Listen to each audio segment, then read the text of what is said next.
మీ అన్నయ్య business trip మీద అదేదో ఊరెళ్ళి బ్యాంకాక్ వెళ్ళాడు.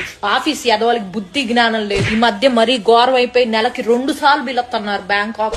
అల్లాడిపోతున్నాడు. అంత దూరం అంటే ఒళ్ళు హూనం అయిపోదు. ఎక్కడో మ్యాప్ చివరి నుండి బ్యాంకాక్ రాగానే ఒళ్ళంతా నొప్పులు ఉంది, కాస్త కాపడం పెట్టు రాజ్యం అని నోరారా అడుగుతాడు. అల్లాడిపోతున్నాడు. పోనీ నేను కూడా వస్తానయ్యా నీతో పాటు, నువ్వు ఆఫీస్ పని చూసుకో అంటే, వద్దో రాజ్యం నువ్వు రామా, కడుపులో నీళ్లు కదలకుండా ఉండు, వేళకి తిని పడుకో, నీ ఆరోగ్యం నాకు చాలా ముఖ్యం అంటాడమ్మా మహానుభావుడు. అల్లాడిపోతున్నాడు. ఓ రోజైతే అర్ధరాత్రి పూట ఆఫీస్ నుంచి పూజ అనే అమ్మాయి ఫోన్ చేసి నువ్వు ఉన్న పళంగా రావాలి అర్జెంటుగా అని చెప్పేసేసరికి మనిషి ప్యాంటు చొక్కా వేసుకొని గబా గబా బయలుదేరిపోయాడమ్మా. తెల్లారొచ్చాక తెలిసింది ఆ పూజ అనే అమ్మాయి ఫోన్ చేయకపోతే ఉద్యోగం కాస్త ఊడిపోయేది. అల్లాడిపోతున్నాడమ్మా మనిషి. అసలు ఏమైంది తెలుసా, నేను పుట్టిన నుంచి వచ్చేటప్పటికి ఇంట్లో ఒక అమ్మాయి ఉంది.